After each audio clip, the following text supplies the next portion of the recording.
बच्चों, आज हम पैकिंग एफिशिएंसी के बारे में पढ़ेंगे। पैकिंग एफिशिएंसी या संकुलन क्षमता के बारे में।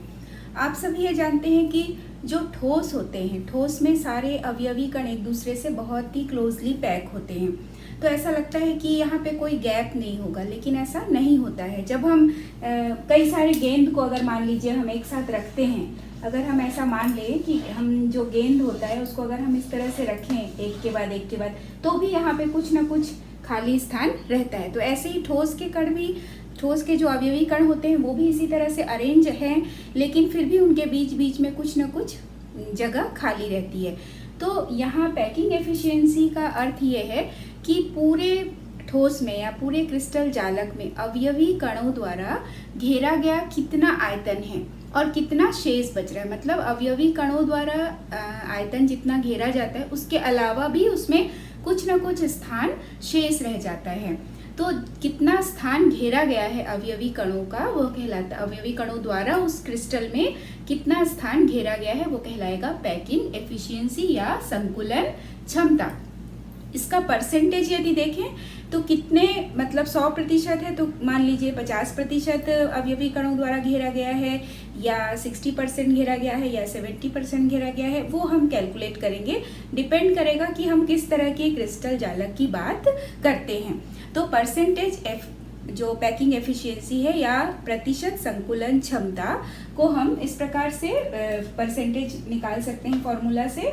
इकाई सेल में अवयवी कणों द्वारा घेरा गया आयतन, मतलब पूरे यूनिट सेल में अवयवी कणों द्वारा घेरा गया आयतन, कुल आयतन कितना होगा वह ऊपर लिखा जाएगा, और नीचे इकाई सेल का कुल आयतन, मतलब उसके कुल आयतन में से अवयवी कणों ने कितना स्थान घेरा वो कहलाएगा पैकिंग एफिशिएंसी। और इनटू 100, मतलब 100 में से कितना भाग घेरा गया अवयवी कणों द्वारा और कितना भाग शेष रह गया, ये होता है पैकिंग एफिशिएंसी परसेंटेज।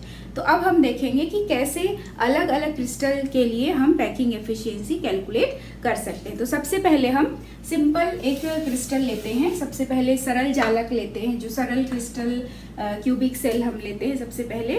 तो सरल घनी सेल के लिए सबसे पहले निकालेंगे सरल घनी सेल।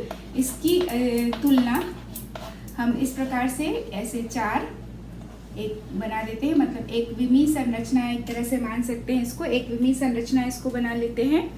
और इसमें हम ये मान लेते हैं कि इस प्रकार एक घन है, इस प्रकार यहाँ पे एक वर्गाकार स्ट्रक्चर बन गया। एक मतलब यूनिट सेल है, सरल यूनिट सेल, उसमें से हम ऐसे 2 अवयवी कणों को लेकर अपना देख लेते हैं कि किस प्रकार इसका डेरिवेशन कर सकते हैं। जैसे ये 2 अवयवी कण है तो ये इसका केंद्र है, ये इसका केंद्र है, और यहाँ पे ये केंद्र है, ये केंद्र है।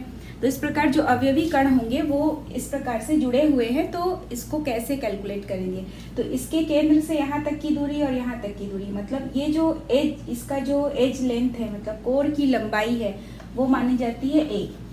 कोर की लंबाई होती है घन के लिए, जो हम लोग कोर क्रिस्टल जालक के लिए, यूनिट सेल के लिए जो कोर की लंबाई हम देखते हैं वो है a।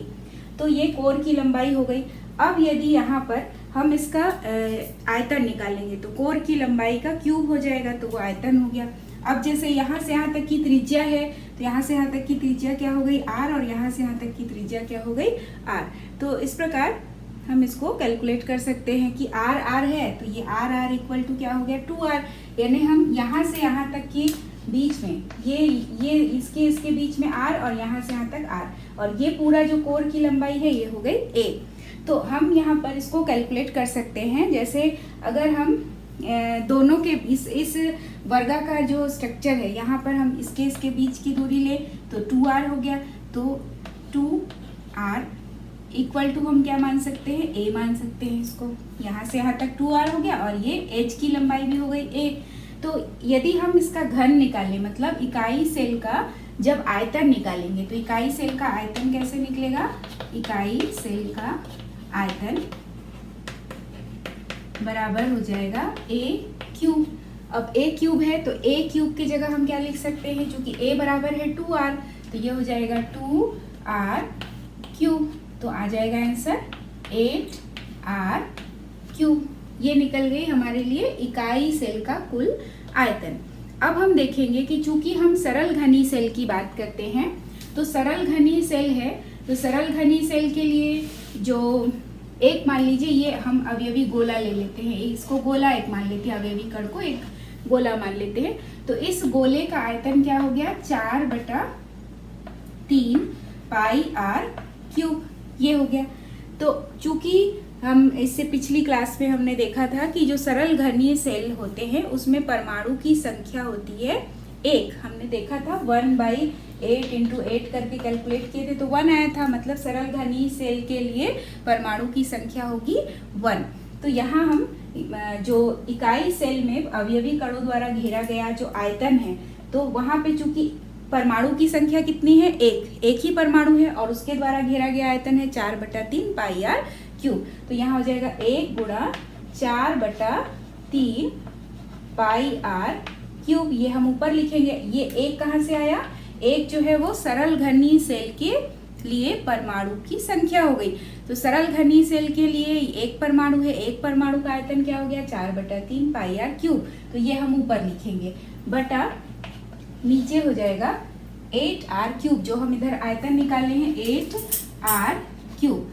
अब इसको हल करेंगे तो हल करने पर क्या आता है, देखिए हल करने पर हमारे पास जो आंसर आएगा वो किस प्रकार से इसको हल करेंगे। हल करने के बाद देखिए ये हो जाएगा 4/3, नीचे हो जाएगा 8r क्यूब और ऊपर है पाई r क्यूब। ये इस तरह से हल करेंगे तो ये कट गया, बचा क्या, यहाँ पे 4 दूनी 8, ये हो जाएगा पाई/6, यहाँ पे पाई और ये 3 दूनी 6, तो ये आ गया पाई/6। और चूंकि यहाँ पर हम परसेंटेज की बात कर रहे हैं तो यहाँ इंटू 100, ये चूंकि पैकिंग एफिशिएंसी परसेंटेज है तो इंटू 100 होगा और यहाँ भी हम इंटू 100 करेंगे तो इंटू 100 हो गया।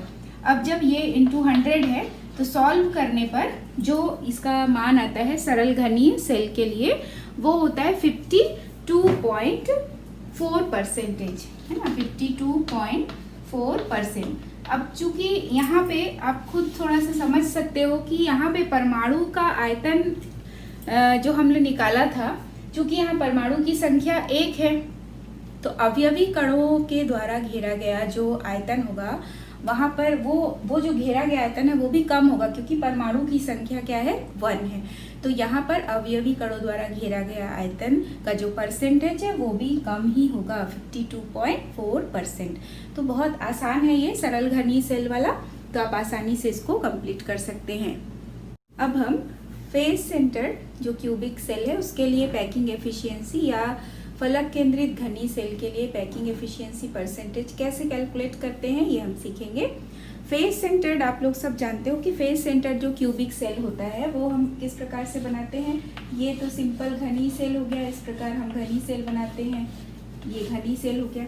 अब इसके घनीय सेल में हर जगह पर इसके 8 कोने पर 8 अवयवी कण होते हैं और प्रत्येक जो इसका फलक होता है, प्रत्येक फलक पर भी एक एक जो अवयवी कण है वो उपस्थित होते हैं। मतलब एक फलक, 2, 3, 4 और एक इधर सामने और ये एक पीछे।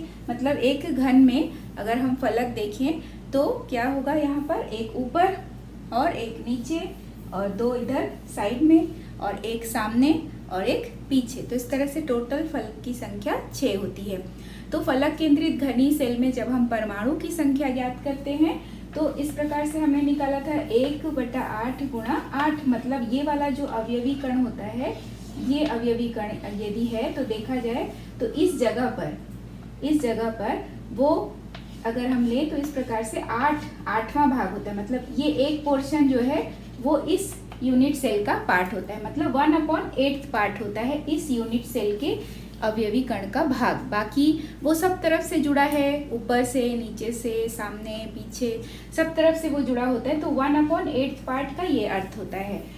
प्लस चूंकि फलक यहाँ पर क्या है, ये एक फलक हो गया, एक अवयवी कण जो है उस एक फलक में है और यहाँ पर आधा भाग एक तरफ है और आधा भाग इधर है। तो जो टोटल फलक की संख्या 6 × 1/2। तो यहाँ पर हो गया इसके जो परमाणु की संख्या हमने निकाला था तो 1 + 3 कितना हो गया, 4। तो एफसीसी के लिए आप याद रखोगे कि परमाणु की संख्या हो गई 4। अब इसको कैलकुलेट कैसे करेंगे पैकिंग एफिशिएंसी, ये हम सीखेंगे। तो सबसे पहले हम यहाँ पर एक त्रिभुज जो ये देख रहे हैं, देखिए यहाँ पर एक फलक ले लिया गया, जो हमने इस प्रकार से एक फलक केंद्रित घनी से इस प्रकार बनाया था। तो ये मान लीजिए कि ये एक फलक हमने ले लिया, इस फलक को हमने यहाँ पर ले लिया। जैसे ये अवयवी कण यहाँ बनाए थे, एक अवयवी कण एक उसके बीच में था फलक में, और एक अवयवी कण यहाँ है। तो इस तरह से हम ये इस तरह का एक स्ट्रक्चर यहाँ पर बना लेते हैं। सिंपल रूप से समझने के लिए हम उसको इस तरह से इसका स्ट्रक्चर बनाते हैं। यहाँ पर जो हम एक फलक को लेकर कार्य करेंगे, उस फलक में देखिए इस प्रकार से ए बी सी, यहाँ पर एक त्रिभुज है, देखिए ए बी सी एक फलक है, उसके एक कोने के कण हो गए और ये बीच में उस फलक में उपस्थित कण हो गया। तो यहाँ पर हम सबसे पहले देखेंगे त्रिभुज ए बी सी। इस त्रिभुज ए बी सी में ये जो विकर्ण है, यहाँ पर हम पाइथागोरस प्रमेय के अनुसार A B square equal to क्या हो गया, A C square plus B C square. प्रत्येक जो घन होता है, सब घन में जो कोर की लंबाई होती है वो हम जानते हैं क्या होती है, वो a। तो a का स्क्वायर प्लस यहाँ भी a का स्क्वायर इक्वल टू होगा 2a स्क्वायर। यदि हम यहाँ पर a भी निकालना चाहें तो अंडर रूट 2a, ये मान आता है अपने पास अंडर रूट 2a। ये हो गई a b के लिए मान। इसके बाद हम ए बी को और अच्छे से देखते हैं कि ए बी को हम अगर त्रिज्या के रूप में देखें तो वो कैसे कैलकुलेट हो सकता है। ये है एक अवयवी कण, तो यहाँ से लेकर यहाँ तक का जो त्रिज्या हो गई वो r हो गई।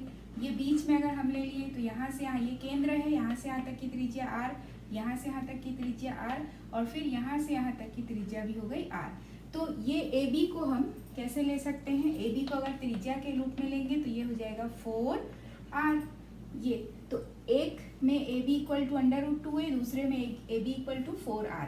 तो हम एक पक्ष बराबर है तो दूसरे पक्ष को भी बराबर कर सकते हैं। तो under root 2a equal to 4r। यहाँ से हमको मिल जाएगा कोर की लंबाई मतलब a, तो 4r अपॉन अंडर रूट 2। इसको थोड़ा सा हम सरल कर लेंगे। सरल करने से क्या होगा, देखिए यहाँ पर 4r ऊपर और नीचे अंडर रूट 2 और अंडर रूट 2 से मल्टीप्लाई कर देते हैं। अंडर रूट 2 से मल्टीप्लाई करेंगे तो 4r अंडर रूट 2 अपॉन ये 2 हो गया अंडर रूट 2। यहाँ कैलकुलेट करेंगे तो ये 2r, ये हो गया 2r अंडर रूट 2। ये अपने पास मान आ गया। जब हमारे पास ये a की वैल्यू आ जाती है तो हम यहाँ पे आयतन निकाल सकते हैं a क्यूब करके।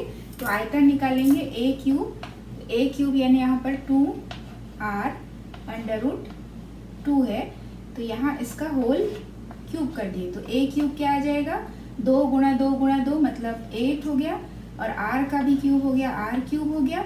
और यहाँ अंडर रूट 2 को 3 बार मल्टीप्लाई करेंगे तो अंडर रूट 2 जब 3 बार मल्टीप्लाई होगा तो अंडर रूट 2 क्या हो गया 2 और अंडर रूट 2, तो यहाँ पर हो जाएगा इंटू 2 अंडर रूट 2, ये मान आ गया। तो 2 अंडर रूट 2 जो मान आया, हम यहाँ पर ये 2 और ये गुणा कर देंगे 2 8 का, तो ये हो जाएगा 16, और यहाँ पर हो जाएगा अंडर रूट 2 और ये r क्यूब। ये मान आएगा हमारे पास a क्यूब का, क्योंकि 8 दूनी 16, ये r क्यूब हो गया, अंडर रूट 2 को इधर ले आए। एक ही बात है, हम इस तरफ भी लिख सकते हैं इसको। तो ये अपने पास आयतन आ गया, मतलब ये हो गया इकाई सेल का जो कुल आयतन है ये है। अब जब हम पैकिंग एफिशिएंसी निकालते हैं तो उसके लिए हमें क्या निकालना होता है, पैकिंग एफिशिएंसी के लिए पूरे इकाई सेल में अवयवी कणों द्वारा घेरा गया आयतन ऊपर लिखना है। तो चूंकि अवयवी कण यहाँ पर जो हम क्रिस्टल देख रहे हैं वो FCC, और यहाँ परमाणु की संख्या हमने देखा कि 4 है, तो कैसे इसको कैलकुलेट करेंगे। तो यहाँ पर जब हम a कैलकुलेट कर लेते हैं, मतलब a क्यूब यानी आयतन कैलकुलेट कर लेते हैं, उसके बाद हमें अवयवी कणों द्वारा घेरा गया कितना आयतन है FCC क्रिस्टल में, वो हम कैलकुलेट करेंगे। तो ऊपर क्योंकि वही लिखना है, तो चूंकि FCC में कणों की संख्या होती है 4, तो एक गोले का आयतन होता है 4/3 पाई r क्यूब, और चूंकि यहाँ परमाणु की संख्या होती है 4 FCC में, तो ये हो गया इंटू 4, इंटू हो जाएगा 100 अपॉन ये ऊपर रहेगा, मतलब कुल क्रिस्टल में अवयवी कणों द्वारा घेरा गया आयतन ये हो गया। और नीचे होता है इकाई सेल का आयतन। मतलब यहाँ पर हम लिखेंगे ये वाला आयतन AQ, यानी यहाँ पर हो गया 16√2 और ये हो गया R3। तो यहाँ पे जो जो कट जाएगा वो हम काट देते हैं। ये कट गया R3, ये भी 4 चौको 16, मतलब ये भी 16 कट गया यहाँ पर। तो अपने पास जो आएगा आंसर जब हम कैलकुलेट करेंगे तो ये पाई, ये हो गया पाई इंटू 100 और नीचे हो जाएगा √2 और इंटू 3। ये सॉल्व करना है। ये सॉल्व करने के बाद जो आंसर आएगा वो देखिए, चूँकि पाई का मान फिक्स होता है 22/7 या आप ऐसे 3.14 करके भी इसको लिख सकते हो, और जो √2 है उसका मान भी आपको पता होना चाहिए 1.414। √2 के लिए वैल्यू हो गई 1.414 और पाई के लिए वैल्यू हो गई 3.14। तो इस तरह से इसको कैलकुलेट करेंगे। कैलकुलेट करने पर हमारे पास जो परसेंटेज आता है वो होता है 74%। 74% ये जो वैल्यू है वो FCC के लिए पैकिंग एफिशिएंसी है। यानी 100 में से यदि हम 74% को माइनस कर दें तो बचेगा कितना, 26%। तो वो जो बचा हुआ भाग है वो इसका खाली रिक्त जगह है, और 74% जो पार्ट है वो पैकिंग एफिशिएंसी ऑफ FCC कहलाएगा। मतलब FCC द्वारा घेरा गया। FCC में कितने अवयवी कणों द्वारा आयतन घेरा गया है, और जो शेष बचा है वो इससे 100 से माइनस कर देंगे तो वो शेष भाग हो गया उसका। तो FCC के लिए, चूंकि देखिए FCC के लिए परमाणु की संख्या भी 4 है, तो इसलिए उसके द्वारा घेरा गया जो परसेंटेज का मान है वो भी देखिए 74% है, वो भी ज़्यादा आता है।